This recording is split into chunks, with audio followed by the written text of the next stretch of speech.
talks to tenant about getting it done. You know, those kind of simple things that go on. And it's, well, Mark paid me a compliment one time. He's going to start growing cover crops because he saw what was going on our farm here. So it's kind of interesting to think of those things. But we moved here in 1949. So that's how long we've had the farm.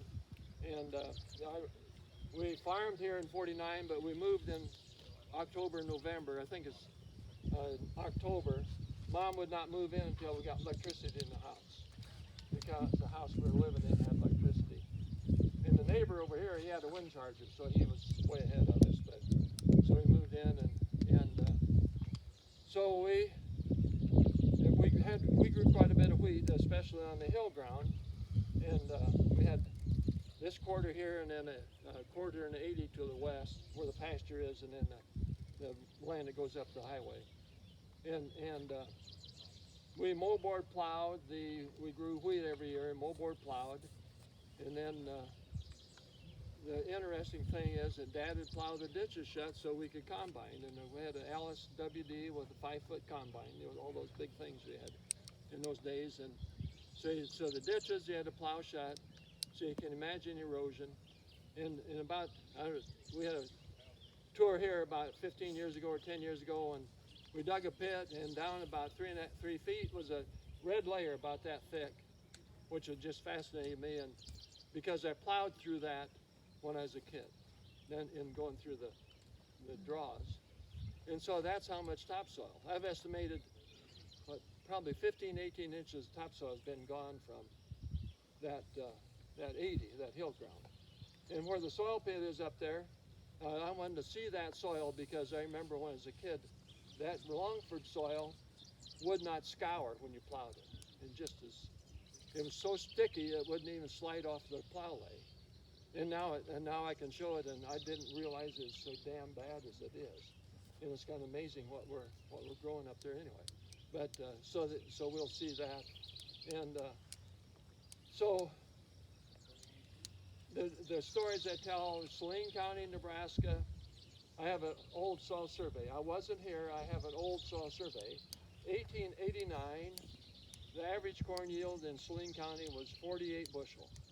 There's 138,000 acres of corn grown in 1889. And the variety of corn was Reed's Yellow Den. And I graduated high school in 1955.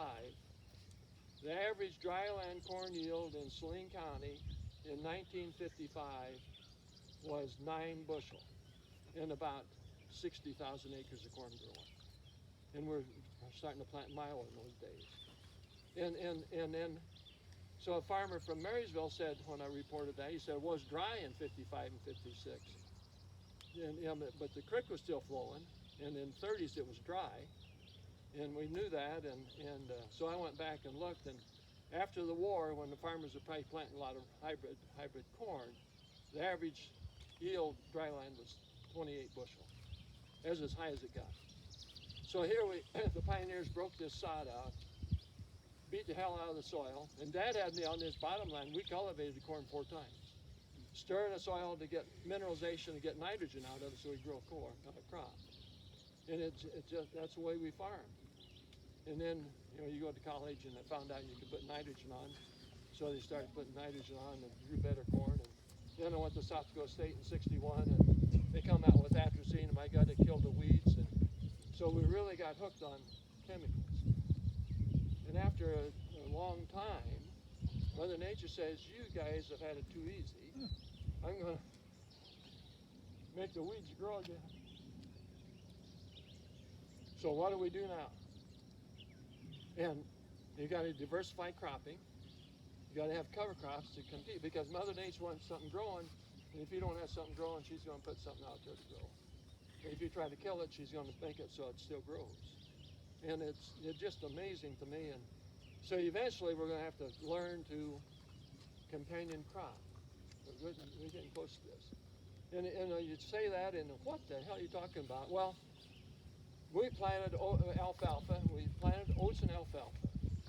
And we called the oats the companion crop because it kept the weeds down. until the alfalfa got established, and then you had alfalfa. So eventually we're going to figure out what can you plant with corn to keep the weeds down so the corn grows. And that's what these cover crops that they're now putting on when the corn is what, a foot tall or so. We're starting to learn some of those things. So always keep those things in mind and think about, it's kind of funny. I have a picture of Mother Nature in one of my slide presentations, and I was watching TV at Christmas time, and Santa Claus 2 was on, and Mother Nature come on, and man, she was really good looking. And then I looked in her eyes, and she said, "If you don't do what I tell you, I'm going to treat you bad." I could just see it. So how are we going to do those things? That's what keeping me working and learning these things, because that's pretty important part. Now, that's enough, I think. We've been no-tilling since '94. I hear things about blah, blah, blah, it takes time or whatever. So my nephew was farming, and I said in 1992, we're going to start no-tilling. He said, I have to disc everything and level it. So we had some ruts from the wet year, but so I said, okay. And so then in '94, he started planting. He didn't change any equipment, didn't change anything, just quit doing tillage. And he had a big old disc parked over here. Every time I come down here, and I run around to see if he'd done any discing anywhere. And so he pretty well stopped doing those things. And so that's how this thing evolved into what we got now.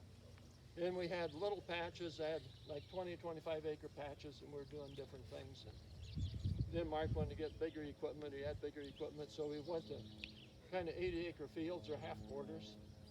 And then we bought another quarter, and so now we got 4 quarters, so to speak, that we have a four-way rotation. And eventually I'd like to get, instead of second-year corn like we have here, maybe some other crop to put in there, so we'd have four crops. I think the more diversity you can get into cropping, the easier it's going to be on getting kind of wean ourselves of chemicals and stuff.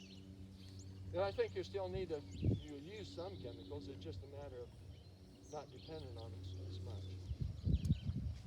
I'm not in favor of getting rid of those things, but the two most important parts of Nebraska is our resources. And we don't have oil and coal like a lot of states. We got soil and water, and we need to save the soil, and we need to make the water as good as we can. It's just kind of that simple. And then how you do it from there, I think there's a lot of different things you can do. So you start here, and then you got sliding scale up to where guys are growing crops without doing anything except diversity of cropping and cattle.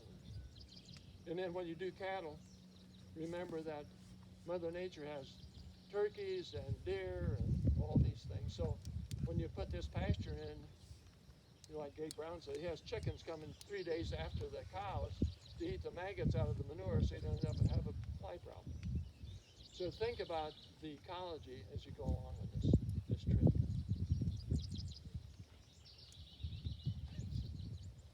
Pretty quiet, Nick. Yep.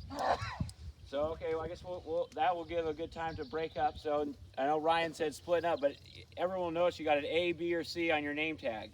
So what we're going to do, we got three